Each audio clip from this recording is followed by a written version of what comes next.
Hey guys, welcome back. Samsung Galaxy F15 ஓட full review வந்து இன்னைக்கு நம்ம வீடியோல பார்க்கலாம். இந்த ஸ்மார்ட்ஃபோன் ஓட அன்பாக்சிங் நம்ம சேனல்ல பண்ணி வந்து ஆல்மோஸ்ட் ஒரு 3 months ஆக போகுது. அண்ட் நானுமே வந்து என்னோட பர்சனல் யூசேஜ்க்காக இந்த ஃபோனோட அதிகமாகவே வந்து டிராவல் பண்ணியிருக்கேன். ஸோ இந்த ஸ்மார்ட்ஃபோன் வந்து உங்கள் யூசேஜ்க்கு செட் ஆகுமா ஆகாதா, இந்த ஃபோன் வந்து இவங்க லான்ச் பண்ண ப்ரைஸ்க்கு ஒர்த்தா இருக்கா இல்லையா எல்லாமே வந்து இன்னி நம்ம வீடியோவில் கவர் பண்ணிடலாம். ஸோ F15 அண்ட் M15 ரெண்டு ஸ்மார்ட்ஃபோனுமே வந்து ஐடென்டிக்கலான ஸ்மார்ட்ஃபோன் தான். லாஸ்ட் ஜென்ரேஷன் M14 அண்ட் F14ல டிசைன் சேஞ்சஸ் நம்ம பார்த்துருப்போம். பட் இந்த வாட்டி அந்த டிசைன் சேஞ்சஸ் கூட இல்லை, ரெண்டுமே வந்து ஆல்மோஸ்ட் ஐடென்டிக்கலான ஸ்மார்ட்ஃபோன் தான். ஃப்ளிப்கார்ட்டில் நமக்கு வந்து F15 அவைலபிளாக இருக்குது, அமேசானில் M15 அவைலபிளாக இருக்குது. அண்ட் M15 ஸ்மார்ட்ஃபோனுக்கு வந்து அமேசானில் அப்பப்போ வந்து கூப்பான் டிஸ்கவுண்ட் வேறு கொடுத்துட்ருக்காங்க. அந்த கூப்பான் டிஸ்கவுண்ட்லாம் யூஸ் பண்ண முடிஞ்சா 6GB மாடலே வந்து நமக்கு less than 12,500 எல்லாமே வந்து வந்துட்டுருக்கு. ஸோ இந்த மாதிரி டீல்ஸ் எல்லாத்தையும் வந்து நம்ம டெலகிராம் 880 டீல்ஸ் சேனலில் ஷேர் பண்ணிட்டு இருப்போம். ஸோ அங்கேயுமே வந்து நீங்கள் மறக்காமல் ஜாயின் பண்ணிக்கோங்க. இம்பார்ட்டன்ட் டீல்ஸ் எதையுமே வந்து நீங்கள் மிஸ் பண்ண மாட்டீங்க. ஃபர்ஸ்ட் இந்த ஸ்மார்ட்ஃபோனோட டிசைன்லேருந்து பார்த்தோன்னா பேக் சைட்லேருந்து பார்க்குறப்போ டிபிக்கல் சாம்சங் ஸ்மார்ட்ஃபோனோட டிசைன் தான் வந்து யூஸ் பண்ணியிருக்காங்க. ஸோ மேஜராக சேஞ்சஸ் இல்லை. பட் இந்த வாட்டி ஃபோன் வந்து கொஞ்சம் பாக்ஸியாக பேட்டர்ன் யூஸ் பண்ணியிருக்காங்க. M14 4G நம்ம எடுத்துட்டோம் அப்படின்னா எட்ஜஸ் எல்லாமே வந்து கொஞ்சம் ஃப்ளாட்டாக இருக்கும். பட் இந்த ஃபோனில் அந்த எட்ஜஸ் வந்து கொஞ்சம் கர்வ்டாக இருக்கு. பட் ஸ்டில் இதுவுமே வந்து ஒரு பாக்ஸியாக டிசைன் தான் ஆஃபர் பண்ணுது. கையில் ஹோல்ட் பண்ணுறதுக்குமே வந்து பர்ஃபெக்டாக இருக்கும். ஃப்ரண்ட் டிசைன் வந்து வாட்டர் ட்ராப் நாச்சோட கொடுத்துருப்பாங்க. இது பார்க்குறதுக்கு வந்து கொஞ்சம் ஓல்டாக தெரியும். அண்ட் பாட்டம் பெசல்ஸ்மே வந்து கொஞ்சம் திக்கராக தான் இருக்கு. இவங்க வந்து கம்ப்ளீட் பிளாஸ்டிக் மெட்டீரியல் யூஸ் பண்ணி தான் வந்து பில்ட் பண்ணியிருக்காங்க. ஃபோன் கொஞ்சம் கிளாஸியாக இருக்கு. ஃபிங்கர் பிரிண்ட் ஸ்மட்ஜஸ் எல்லாமே வந்து ஈஸியாக அட்ராக்ட் ஆகுது. ஸ்க்ராட்ச் ஆகிறதுக்குமே வந்து அதிகமான பாசிபிலிட்டி இருக்கு. ஸோ ஸ்க்ராச்சஸ்லேருந்து ப்ரொடக்ட் பண்ணுறதுக்காக நான் இந்த ஸ்மார்ட் ஃபோனுக்கு வந்து கேட்ஜெட் ஷீல்டோட ஸ்கின் அப்ளை பண்ணியிருக்கேன்.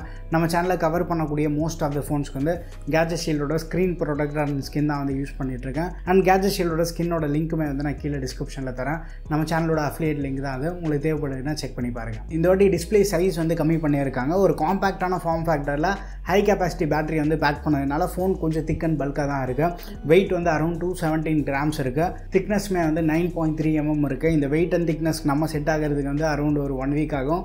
பட் ஏற்கனவே சாம்சங்கோட பவர் பேங்க் ஃபோன் நீங்கள் யூஸ் பண்ணிட்டு வரும்போது பெருசாக வந்து நமக்கு இஷ்யூ இருக்காது. அண்ட் பில்டு குவாலிட்டியில் பெரிய அளவுக்கு வந்து காம்ப்ரமைஸில் ஓரளவுக்கு நல்ல பில்டு வந்து ஆஃபர் பண்ணியிருக்காங்க. அந்த ஃப்ளெம்ஸியாக இருக்கிற மாதிரி நான் அதுவும் ஃபேஸ் பண்ணல. இந்த வாட்டி டிஸ்பிளே சைஸ் வந்து 6.5 inch கொடுத்துருக்காங்க. ரொம்ப பெரிய ஃபோன்னு சொல்ல முடியாது. So by the same time வந்து காம்பாக்டான ஃபோன் லிஸ்ட்லேயுமே வந்து இதை கன்சிடர் பண்ண முடியாது. சிங்கிள் ஹேண்டட் யூசேஜில் கார்னர்ஸ்லாம் ரீச் பண்ணுறது வந்து கொஞ்சம் கஷ்டமாக தான் இருக்கும். பட் ரெண்டு ஹேண்டில் யூஸ் பண்ணுறதுக்கு பர்ஃபெக்டாக நம்ம யூஸ் பண்ணலாம். ஸோ இந்த ஸ்மார்ட் ஃபோனில் சாம்சங் வந்து AMOLED பேனல் யூஸ் பண்ணியிருக்காங்க. கலர்ஸ் எல்லாமே வந்து நல்ல பஞ்சியாக இருக்குது. அண்ட் ஒரு சில பேர் எல்லாமே வந்து பழைய வீடியோலேயே கேட்டிருந்தீங்க டிஸ்பிளே குவாலிட்டி எப்படி இருக்குன்னு. டிஸ்பிளே குவாலிட்டி எப்பவும் போல் வந்து மாஸ் பண்ணியிருக்காங்க. ஸோ பிளாக்ஸ் எல்லாமே வந்து நல்ல பியூராக இருக்குது. வியூவிங் ஆங்கிள்ஸ் எக்ஸலண்ட்டாக இருக்குது. இந்த ப்ரைஸ் ப்ராக்கெட் வந்து பெருசாக கம்ப்ளைண்ட்ஸ் இல்லை. அவுட்டோர் விசிபிலிட்டி 800 nits சப்போர்ட் இருக்குது. இன்ஃபேக்ட் என்னோட பழைய S20 FEயோட ஒரு பெட்டர் டிஸ்பிளே எக்ஸ்பீரியன்ஸ் வந்து இந்த ஸ்மார்ட் ஃபோனில் வந்து நமக்கு கிடைக்குது. டிஸ்பிளே டிசைன் பற்றி திரும்பி வந்து நான் உங்ககிட்ட ரிமைண்ட் பண்ண விரும்பல. பட் டிஸ்பிளே டிசைனை பக்கத்தில் வச்சுட்டோம் அப்படின்னா ஓவரால் டிஸ்பிளேலேருந்து ஒரு நல்ல எக்ஸ்பீரியன்ஸ் கிடைக்குது. White 1 L1 சர்டிஃபிகேஷன் இருக்குது. ஆன்லைன் ஸ்ட்ரீமிங் பிளாட்ஃபார்மில் வந்து HD வீடியோஸ் வந்து நம்ம ஸ்ட்ரீம் பண்ணி பார்த்துக்க முடியும். யூடியூப்லேயுமே வந்து நம்ம HDR வீடியோஸ்மே வந்து பார்த்துக்கலாம். நெட்ஃப்ளிக்ஸில் HDR வீடியோஸ் சப்போர்ட் கிடையாது. டிஸ்பிளேயோட டச் ரெஸ்பான்ஸ் இதுலேயுமே வந்து நமக்கு காம்ப்ரமைஸே கிடையாது. ஓவரால் இந்த ப்ரைஸ் ப்ராக்கெட்டில் டிஸ்பிளேலேருந்து ஒரு நல்ல எக்ஸ்பீரியன்ஸ் வந்து நமக்கு கிடைக்குது. பயோமெட்ரிக்ஸ்னு பார்த்தோன்னா side mounted finger print sensor கொடுத்துருக்காங்க. பவர் பட்டன்லேயே வந்து ஃபிங்கர் பிரிண்ட் ஸ்கேனர் வந்து எம்பெட் பண்ணியிருக்காங்க. ஸோ ஃபிங்கர் பிரிண்ட் ஸ்கேனர் வந்து நம்ம ப்ரெஸ் பண்ணி அன்லாக் பண்ணணும் இல்லை, லைட்டாக வந்து டேப் பண்ணாலே வந்து அன்லாக் ஆகிடும். ஃபேஸ் அன்லாக் சப்போர்ட்மே இருக்கும். Face unlock and finger print வந்து ரொம்ப ஃபாஸ்ட்டாக இருக்குன்னு சொல்ல முடியாது. பட் கன்சிஸ்டண்ட்டாக வந்து ஒர்க் ஆகிட்டு இருக்கு. அண்ட் பேட்டரி பேக்கப்னு பார்த்தோன்னா இந்த ஸ்மார்ட் ஃபோனோட மிகப்பெரிய USP அதுதான். 6000 mAh பேட்டரி கொடுத்துருக்காங்க. இதுக்கு முன்னாடி சாம்சங் ஃபோன்லாம் 6000 mAh ஃபோன்ஸ் எடுத்துட்டுனா அது எக்ஸாக்டாக அந்த 6000 mAh மாதிரி இருக்காது.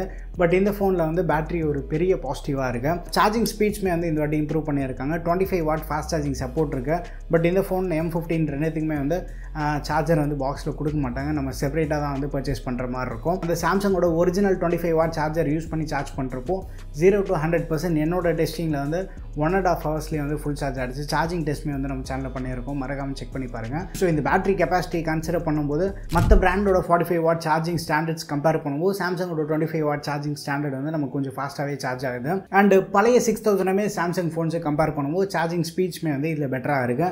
அண்ட் பேட்டரி பேக்கப்மே வந்து பயங்கர சாலிடாக இருக்குது. So normal daily usage, phone calls பேசுறது, சோஷியல் மீடியா கன்சப்ஷன், இந்த மாதிரி ஒரு யூசேஜில் வந்து நம்ம ஈஸியாக வந்து ஒரு 10 hours SOT கிடைக்குது. மல்டிமீடியா மட்டும் நீங்கள் வந்து கன்சியூம் பண்ணுறீங்க அப்படின்னா ஈஸியாக ஒரு 12 hours மேலேயே வருது.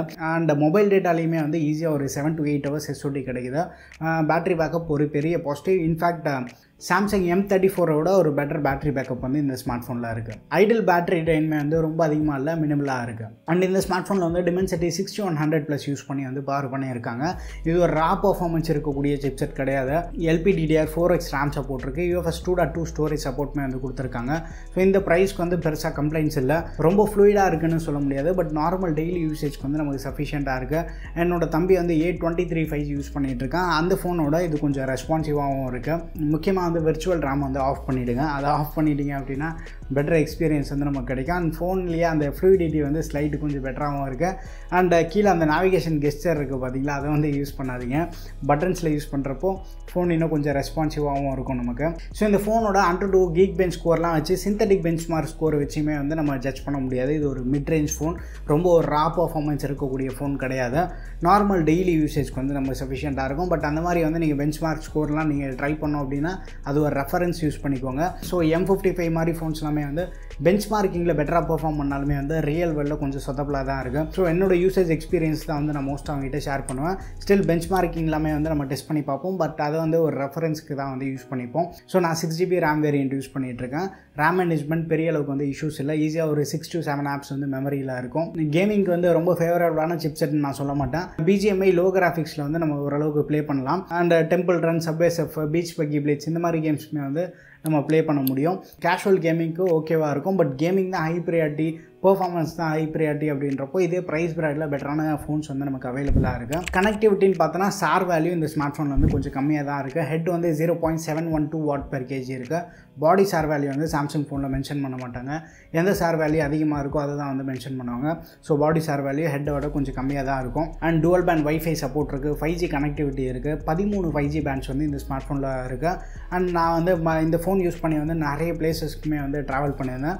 ட்ராவல் பண்ணும்போது எனக்கு வந்து சிக்னல் ரிசப்ஷனில் மேஜராக வந்து நான் இஷ்யூஸ் எதுவும் ஃபேஸ் பண்ணல. 4G+ கனெக்டிவிட்டி இருக்குது. ஸோ நான் இருக்க லொக்கேஷனில் வந்து இண்டோர்ஸில் வந்து 5G சிக்னல் பெருசாக இருக்காது. அவுட்டோரில் 5G ஸ்பீட்ஸ், மல்டிபிள் 5G டவுன்லோட்லாம் பண்ணுறப்போ நல்ல ஒரு ப்ராமிசிங்கான ஸ்பீட்ஸ் வந்து கிடச்சிது. ப்ளூடூத் கனெக்டிவிட்டிலையுமே வந்து இஷ்யூஸ் இல்லை. மல்டிபிள் இயர்ஃபோன்ஸ் கனெக்ட் பண்ணி டெஸ்ட் பண்ணி பார்த்துருந்தேன். ஸோ இதுக்கு முன்னாடி வந்து IQ Z9 யூஸ் பண்ணியிருந்தேன். IQ Z9ல இதை விட எனக்கு பெட்டரான வைஃபை ரேஞ்ச் கிடச்சிது. வைஃபை ரிசப்ஷன் வந்து லோவாக இருக்கிற மாதிரியோ ஏதாச்சும் வந்து மீடியா கன்சியூம் பண்ணும்போது ஸ்ட்ரீமிங் இஷ்யூ அந்த மாதிரி வந்து நான் எதுவும் ஃபேஸ் பண்ணல. வைஃபை ரேஞ்ச் வந்து ஓரளவு டீசெண்டாக இருக்குது. பட் அது நம்ம டெய்லி யூசேஜ் வந்து அஃபெக்ட் பண்ணுற மாதிரி இல்லை. ஸோ கால்ஸ் வந்து நீங்கள் இயர்பீஸில் பேசணுன்னாலும் சரி, ஸ்பீக்கரில் பேசணுன்னாலும் சரி, நல்ல லவுடாக இருக்குது. அதில் வந்து நம்ம காம்ப்ரமைஸில் இந்த ஸ்மார்ட் ஃபோனில் வந்து சிங்கிள் ஸ்பீக்கர் செட்டப் கொடுத்துருக்காங்க. பட் நல்ல லவுடான ஸ்பீக்கர் தான். இண்டோரில் மல்டிமீடியா யூசேஜ்க்கு வந்து நம்ம காம்ப்ரமைஸே கிடையாது.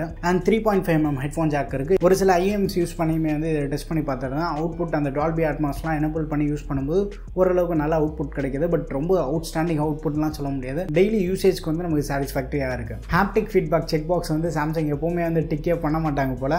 இந்த ஸ்மார்ட் ஃபோன்லேயுமே வந்து கொஞ்சம் சுமாராக தான் இருக்குது. பட் ஸ்டில் வைப்ரேஷன் மோட்டார் வந்து நல்லா ஸ்ட்ராங்காக இருக்குது. அவுட்டோரில் பைக்கில் போகிற போலாமே வந்து நம்ம கால்ஸ் எதுவும் மிஸ் பண்ண மாட்டோம். பேசிக் சென்சார்ஸ் எல்லாமே வந்து இருக்குது. காம்பஸ் சென்சாரோட டியூனிங்மே வந்து நல்லா இருக்குது. ஸோ நான் ட்ராவல் பண்ணும்போது நேவிகேஷனுக்குமே வந்து இந்த ஸ்மார்ட் ஃபோன் யூஸ் பண்ணியிருந்தேன். ஸோ எனக்கு வந்து பெருசாக கம்ப்ளைண்ட்ஸ் இல்லை. அண்ட் சாஃப்ட்வேர்னு பார்த்தோன்னா Android 14 பேஸ் பண்ண One UI 6.1ஓட வருது. ரீசெண்டாக மே மந்த் செக்யூரிட்டி அப்டேட் கொடுத்துருந்தாங்க. இந்த அப்டேட்டில் ஒரு சில ரீஃபைன்மெண்ட் வந்து கண்டிப்பாக பண்ணியிருக்காங்க. பட் என்ன அப்படின்னா AOD வந்து இந்த ஸ்மார்ட் ஃபோனில் கிடையாது. சாம்சங் பே மினி வெர்ஷன் தான் இருக்குது. அதாவது சாம்சங் வாலெட்டை. ஸோ இதில் வந்து நம்ம அந்த கார்ட்ஸ் வந்து ஆட் பண்ணி NFC வழியாக வந்து பேமெண்ட் பண்ண முடியாது. இந்த ஸ்மார்ட் ஃபோனில் வந்து NFC கிடையாது. பட் UPI டிரான்சாக்ஷன் வந்து பண்ணலாம். அந்த மற்ற சாம்சங் வாலெட் ஃபீச்சர்ஸ்லாம் இருக்குது பார்த்தீங்களா, அந்த டிஜிலாக்கர் ஃபீச்சர், நம்ம ID கார்ட்ஸ்லாம் சேவ் பண்ணுறது, இந்த மாதிரி ஃபீச்சர்ஸ் எல்லாமே வந்து நம்ம யூஸ் பண்ணிக்கலாம். இந்த ஸ்மார்ட் ஃபோனுக்கு வந்து நாக் சப்போர்ட் இருக்குது. அதுவுமே வந்து ஒரு பெரிய பாசிட்டிவாக தான் பார்க்கப்படுது. ஏன்னா இதுக்கு முன்னாடி எல்லாமே வந்து கோர் வெர்ஷனாக கொடுத்துட்டு இருந்தாங்க. கோர் வெர்ஷனில் நமக்கு நாக் சப்போர்ட் கிடையாது. பட் இந்த வாட்டி வந்து நாக் சப்போர்ட் இருக்கிறதுனால செக்யூர் ஃபோல்டர் ஃபங்க்ஷனாலிட்டி இருக்குது. சேஃபாக யூஸ் பண்ணக்கூடிய ஆப்ஸ் எல்லாத்தையும் வந்து செக்யூர் ஃபோல்டரில் போட்டு யூஸ் பண்ணிக்கலாம். அண்ட் வேறு ஏதாச்சும் ஆப்க்கு வந்து நீங்கள் ஆப்க்கு ட்ரை பண்ணோம் அப்படின்னு நினச்சாலுமே வந்து செக்யூர் ஃபோல்டரில் போட்டு அந்த ஆப்ஸை வந்து நீங்கள் லாக் பண்ணி வச்சுக்கலாம். ஸோ இனிஷியலாக ஃபோன் நம்ம செட்டப் பண்ணி முடிச்சதுக்கப்புறமா ஒரு சில ப்ளோட்வேர்லாம் இருக்கும். அது எல்லாமே வந்து நம்ம மோஸ்ட் அன்இன்ஸ்டால் பண்ணிக்கலாம்.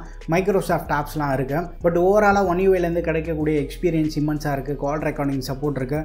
நல்ல ஒரு யூசர் ஃப்ரெண்ட்லியான எக்ஸ்பீரியன்ஸ் வந்து நமக்கு ஆஃபர் பண்ணுது. அண்ட் கேமரான்னு பார்த்தோன்னா மொத்தமாக இந்த ஃபோனில் வந்து 4 கேமரா செட்டப். ரியரில் 3, ஃப்ரண்ட்டில் 1.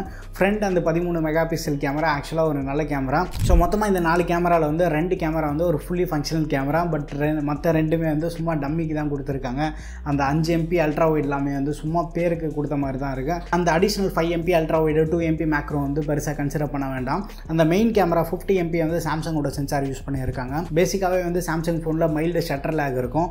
இந்த ஃபோன் கொஞ்சம் ஹெவி அண்ட் பல்காக இருக்கிறதுனால செல்ஃபீஸ்லாம் எடுக்கும்போது கொஞ்சம் எக்ஸ்ட்ரா கேர்ஃபுல்லாக பார்த்து ஹோல்ட் பண்ணி எடுக்கும்போது பிளர் ஃப்ரீ இமேஜஸ் வந்து நம்ம எக்ஸ்பீரியன்ஸ் பண்ண முடியும். இல்லை அப்படின்னா எடுக்கக்கூடிய மோஸ்ட் ஆஃப் த ஃபோட்டோ வந்து பிளராகி தான் வரும். அப்டேட்க்கு அப்புறமா வீடியோவில் வந்து ஸ்டெபிலைசேஷன் இம்ப்ரூவ் பண்ணியிருக்காங்க.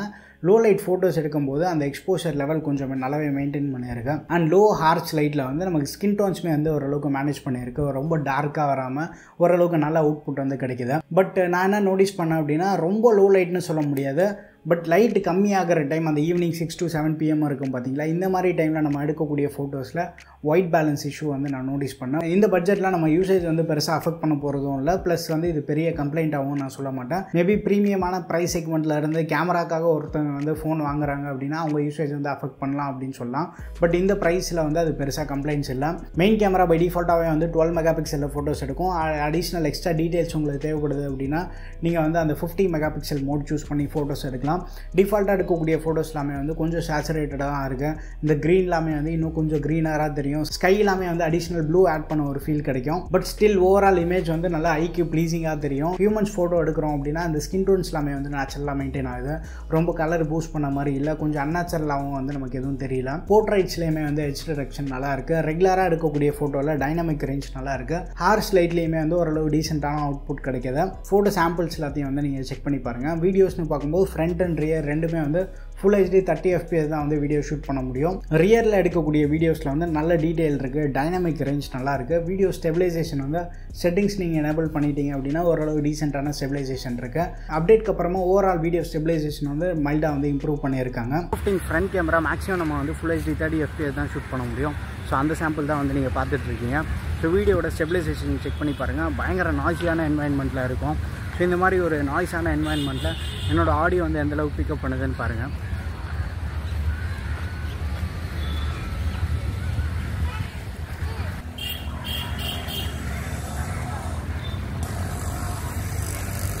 ஸோ ஹார்ஷான லைட்டிங்குமே வந்து ஓரளவுக்கு சிச்சுவேஷனை ஹேண்டில் பண்ணுது. ஸோ இப்போ எனக்கு வந்து டேரெக்ட் ஆப்போசிட்டில் வந்து சன் இருக்கிறதுனால இந்த மாதிரி situation most of the phones வந்து ஹேண்டில் பண்ணும். பட் இந்த மாதிரி பின்னாடி சன் இருக்கும்போது இந்த மாதிரி சிச்சுவேஷனில் வந்து ஒரு சில ஃபோன் எல்லாமே வந்து பேக்ரவுண்ட் கம்ப்ளீட்டாக வந்து ப்ளோன் அவுட் பண்ணி விட்டுரும். ஸோ பேக்ரவுண்டில் இருக்க டீட்டெயில்ஸுமே வந்து நமக்கு ஓரளவுக்கு ரீட்டைன் ஆகுது.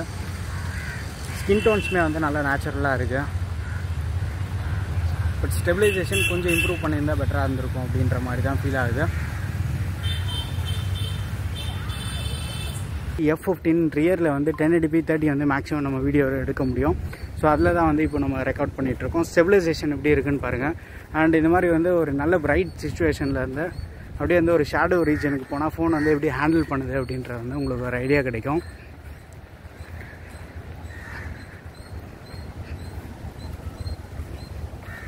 அண்ட் என்னோடய வாய்ஸுமே வந்து எப்படி பிக்கப் பண்ணுதுன்னு பாருங்கள். Okay fine.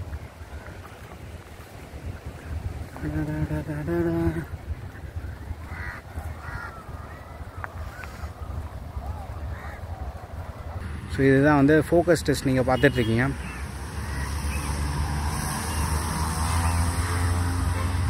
ஒரு அப்டேட் வந்திருக்குன்னு நினைக்கிறேன். அந்த அப்டேட்க்கு அப்புறமா வந்து ஸ்லைட்டாக ஃபோக்கஸிங் வந்து கொஞ்சம் இம்ப்ரூவ் ஆகிருக்கு. ஸோ இனிஷியல் அன்பாக்ஸ் பண்ண டைமில் வந்து ஃபோக்கஸிங் கொஞ்சம் டிலேயாக இருந்தது.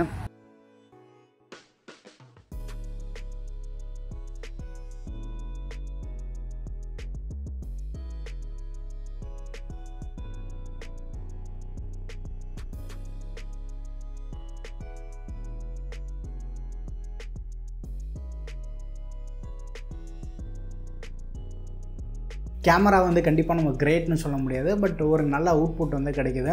டெய்லி யூசேஜ்க்கு வந்து நமக்கு சஃபிஷியண்ட்டாக இருக்கும். ஸோ M15 ஆர் F15 நீங்கள் எந்த ஸ்மார்ட் ஃபோன் வாங்குறதா இருந்தாலுமே வந்து மினிமம் 6GB ரேம் ஆப்ஷன் வந்து ப்ரிஃபர் பண்ணுங்கள். 4GB ரேம் ஆப்ஷன் வேணாம். அண்ட் அந்த விர்ச்சுவல் ரேமே வந்து ஆஃப் பண்ணி வச்சுருங்க. ஸோ மெயின் ரேம்லேயே வந்து கொஞ்சம் ரேம் வந்து இந்த விர்ச்சுவல் ரேமை கன்சியூம் பண்ணுறதுனால நமக்கு ஃபோன் பர்ஃபார்மன்ஸ்லேயுமே வந்து ஒரு சில இஷ்யூஸ் இருக்குது. அதை ஆஃப் பண்ணி யூஸ் பண்ணும்போது டெய்லி யூசேஜ் கொஞ்சம் பெட்டராக இருக்குது. சாம்சங் ஃபோன் நீங்கள் யூஸ் பண்ணுறீங்க அப்படின்னா அதை ஆஃப் பண்ணியுமே வந்து நீங்கள் செக் பண்ணி பாருங்கள். அண்ட் இந்த ஃபோன் யார் கன்சிடர் பண்ணலாம் அப்படின்னா normal daily usage, multimedia consumption, battery backup வந்து ஒரு டாப் ப்ரியாரிட்டி அண்ட் கேஷுவலாக வந்து ஃபோட்டோஸ் எடுக்கிறதா இருந்தால் கன்சிடர் பண்ணலாம். இந்த ஃபோன் இவ்வளோ நாளாக நான் யூஸ் பண்ணதுக்கு மெயின் காரணமே வந்து பேட்டரி பேக்கப் அண்ட் இதில் வந்து கிடைக்கக்கூடிய சாஃப்ட்வேர் எக்ஸ்பீரியன்ஸ். நான் அதிகமாக வந்து டெஸ்ட் பண்ணதே வந்து மிட் ரேஞ்ச் ஃபோன்ஸ் தான். அதில் இந்த ஃபோன் வந்து கண்டிப்பாக ஒரு நல்ல எக்ஸ்பீரியன்ஸ் ப்ரொவைட் பண்ணியிருக்கு. M15 ஆர் F15 வந்து ஒரு பியூர் பர்ஃபார்மன்ஸ் ஓரியன்ட் ஃபோன் கிடையாது. பட் இதே ப்ரைஸ் ப்ராக்கெட்டில் மேபி ஒரு 2000 3000 கொஞ்சம் எக்ஸ்ட்ரா ஸ்பெண்ட் பண்ணுறீங்க அப்படின்னா உங்களுக்கு வந்து ஒரு நல்ல பர்ஃபார்மன்ஸ் ஆர் கேமிங்லேயுமே வந்து ஃபேவரபுளாக இருக்கக்கூடிய ஃபோன்ஸ் வந்து நிறைய அவைலபிளாக இருக்குது. அந்த 13,000 ரூபி ப்ரைஸில் நீங்கள் வந்து கேமரா கொஞ்சம் ஹை ப்ரியாரிட்டியோட பார்க்குறீங்க அப்படின்னா Samsung M34 last year launch பண்ண ஃபோன். அப்டேட்ஸ்மே வந்து இதோட கொஞ்சம் கம்மி தான். அந்த ஃபோன் வந்து கண்டிப்பாக ஃபேவரபுளாக இருக்கும். வீடியோகிராஃபியாக இருக்கட்டும், ஃபோட்டோகிராஃபி எல்லாமே வந்து இதோட ஒரு பெட்டரான ரிசல்ட்ஸ் வந்து நமக்கு கிடைக்கும். அந்த 15,000 ரூபி ப்ரைஸ் செக்மெண்ட்லேயே வந்து M34 வந்து கேமரா பர்ஃபார்மன்ஸ் நல்லாயிருக்கும். ஸோ அந்த மாடலுமே வந்து நீங்கள் ட்ரை பண்ணி பார்க்கலாம். நார்மல் யூசேஜாக இருந்தால் அது கன்சிடர் பண்ணலாம். ஸோ இந்த ஃபோனுக்கு வந்து 4 மேஜர் அப்டேட் 5 மேஜர் அப்டேட்லாம் சொல்லியிருக்காங்க. பட் அந்த அப்டேட்காக வந்து நீங்கள் ஃபாலோ ஆக வேண்டாம். நெக்ஸ்ட் 2 இயர்ஸ்க்கு வந்து நார்மல் யூசேஜ்க்கு நீங்கள் பர்ச்சேஸ் பண்ணுறீங்க அப்படின்னா கன்சிடர் பண்ணலாம். மேபி லைட் யூசர் அப்படின்றப்போ வந்து நம்ம எக்ஸ்டெண்டராக வந்து யூஸ் பண்ணலாம். பட் அந்த 4 இயர்ஸ் அப்டேட் வந்து இந்த Dimensity 6100+ வந்து ஹேண்டில் பண்ணுமா அப்படின்றது வந்து பெரிய கொஸ்டின் மார்க் தான். ஏன்னா இது அந்தளவுக்கு வந்து ரா பர்ஃபார்மன்ஸ் இருக்கக்கூடிய சிப்செட் கிடையாது. ஸோ ஆல்ரெடி வந்து நீங்கள் M15 ஆர் F15 யூஸ் பண்ணுறீங்கன்னா உங்கள் எக்ஸ்பீரியன்ஸ் எப்படி இருக்குன்றது வந்து மறக்காமல் கீழே கமெண்ட்டில் ஷேர் பண்ணுங்கள். வீடியோ பிடிச்சிருந்தால் லைக் பண்ணுங்கள். இன்னும் நம்ம சேனலுக்கு நீங்கள் சப்ஸ்கிரைப் பண்ணலைன்னா மறக்காமல் சப்ஸ்கிரைப் பண்ணிக்கோங்க. அண்ட் நம்ம டெலகிராம் ATT டீல்ஸ் சேனலில் வந்து ஜாயின் பண்ணிக்கோங்க. அடுத்த வீடியோவில் சந்திப்போம். Bye, take care and stay tuned to Aditya tech.